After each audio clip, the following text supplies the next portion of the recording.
नमस्ते दोस्तों, welcome back to my channel. विवाह में आधुनिक परिवर्तन। देखिए, अब तक हमने विवाह के संबंधित नियमों को देखा जो कि पुरानी और रूढ़िगत थी, कुछ तो अति प्राचीन भी थी। लेकिन अब विवाह में जो आधुनिक परिवर्तन हुआ है उसे हम समझेंगे। परिवर्तन प्रकृति का नियम है। जीवन के प्रत्येक क्षेत्र में समय समय पर परिवर्तन होते रहते हैं। वर्तमान समय में विज्ञान एवं प्रौद्योगिकीकरण के क्षेत्र में काफ़ी प्रगति हुई है। शिक्षा का प्रचार प्रसार बढ़ा है, साथ ही सामूहिकता के बजाय व्यक्तिवाद की भी बढ़ती है। देखिए, व्यक्तिवाद का मतलब है कि सिर्फ अपने बारे में सोचना। व्यक्ति संपूर्ण समूह, समुदाय एवं समाज की दृष्टि से नहीं सोचकर व्यक्तिगत दृष्टि से सोचने लगा है। पिछले हजारों वर्षों में जितने परिवर्तन नहीं हुए उतने पिछले 100 वर्षों में हुए। आज विश्व के विभिन्न समाज आधुनिकता की ओर तेजी से बढ़ती जा रहे हैं। अब पुरानी परंपराएं टूटती हैं और उनका स्थान नई परंपराएं लेती जा रही हैं। यद्यपि ये प्राचीन काल से चली आ रही परंपरागत सामाजिक संस्थाओं में बहुत धीमी गति से परिवर्तन हो रहे हैं, परंतु फिर भी परिवर्तन तो परिवर्तन ही है। आज विवाह, परिवार, जाति एवं अन्य सामाजिक संस्थाएं परिवर्तन के मध्य हैं। इनका अब वह स्वरूप नहीं रहा जो कुछ समय पहले था। यहाँ हम विवाह संस्था में होने वाले आधुनिक परिवर्तन पर विचार करेंगे। पहला है विवाह में व्यक्तिगत पक्ष की प्रधानता का बढ़ना। अब विवाह के धार्मिक पक्ष की बजाय व्यक्तिगत पक्ष का महत्व दिनों दिन बढ़ता जा रहा है। कुछ समय तक अविवाहित व्यक्तियों को बुरी दृष्टि से देखा जाता था। ऐसे व्यक्तियों को समाज में सम्मानित की स्थिति नहीं दी जाती थी। मतलब उन्हें हीन भावना से देखा जाता था कि अरे, अभी तक तो इनका विवाह नहीं हुआ है। परंतु अब स्थिति बदल गई है। अब विवाह को व्यक्तिगत मामला समझा जाने लगा है। यानी अब जब मर्जी होगा तब करेंगे भाई, अब ये स्थिति आ गई है। दूसरा है विवाह की अनिवार्यता नहीं रह गई। अब बहुत से युवक युवतियां विवाह को अपनी स्वतंत्रता पर आघात मानने लगे हैं। स्त्रियों की उच्च शिक्षा प्राप्त करने, उनके आर्थिक दृष्टि से अपने पैरों पर खड़ा होने तथा जनसंख्या को सीमित रखने की इच्छा के कारण अब विवाह की अनिवार्यता पर उतना जोर नहीं दिया जाता जितना कुछ समय पहले दिया जाता था। अब तो शिक्षित नौकरीशुदा स्त्रियां इच्छा के अनुसार या अपने अनुरूप वर प्राप्त नहीं हो पाने पर या ऐसी स्थिति में वो अविवाहित ही रहना पसंद करने लगी हैं। विवाह की संस्कारात्मक प्रकृति में परिवर्तन। वर्तमान समय में विवाह को एक धार्मिक संस्कार मानने के बजाय सामाजिक समझौता माना जाने लगा है।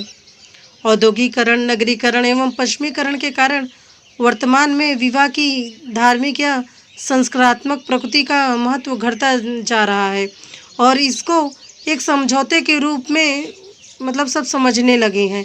और विवाह का धार्मिक आधार कमज़ोर पड़ता जा रहा है। विवाह के उद्देश्यों में अंतर। अधिकतर समाजों में विवाह के एक उद्देश्य के स्वरूप में धार्मिक कार्यों के संपादन को महत्व दिया जाता था।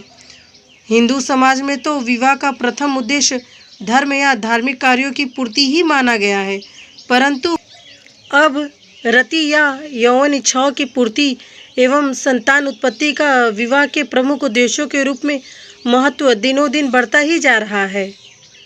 वैवाहिक अधिकारों में समानता। वर्तमान में स्त्री पुरुषों को विवाह के क्षेत्र में समान अधिकार प्राप्त है। कुछ समय पूर्व तक हिंदू समाज में बहुपत्नी तथा ये से एक पुरुष एक अधिक से पत्नियां रखना, परंतु अब कानून के द्वारा एक विवाह को अनिवार्य कर दिया गया है।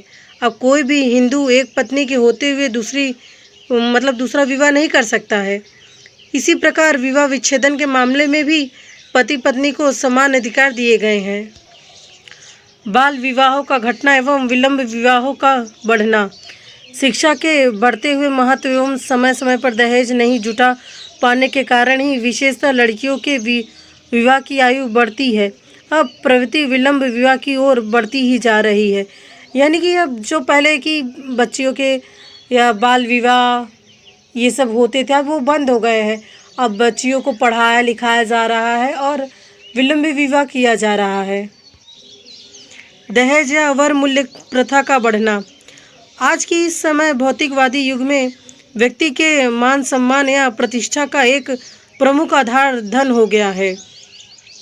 अतः लोग अपने लड़कियों के विवाह में भी लड़की वाले पक्ष से अधिक धन, दहेज या वस्तुओं की मांग करने लगे हैं। स्वशिक्षित लड़के तक चाहते हैं कि उन्हें विवाह में अधिक से अधिक दहेज मिले। विवाह संबंधित निषेधों में अंतर। कानून की दृष्टि से सगोत्र और सप्रव विवाह अब वर्जित नहीं है। इसी प्रकार अब अपनी ही जाति में वैवाहिक संबंधों में संबंध स्थापित करना भी आवश्यक नहीं रह गया है। जीवन साथी के चुनाव में स्वतंत्रता। कुछ समय पूर्व तक विवाह को दो परिवारों का मेल समझा जाता था, लेकिन अब दो व्यक्तियों का ये एक समझौता बन के रह गया है। जीवन साथी के चुनाव में स्वतंत्रता के कारण वर्तमान में युवक युवतियां स्वयं अपने जीवन साथी का चुनाव कर उस पर अपने माता पिता की स्वीकृति की बस छाप लगवाने चाहते हैं। रोमांस पर आधारित प्रेम विवाह का बढ़ना।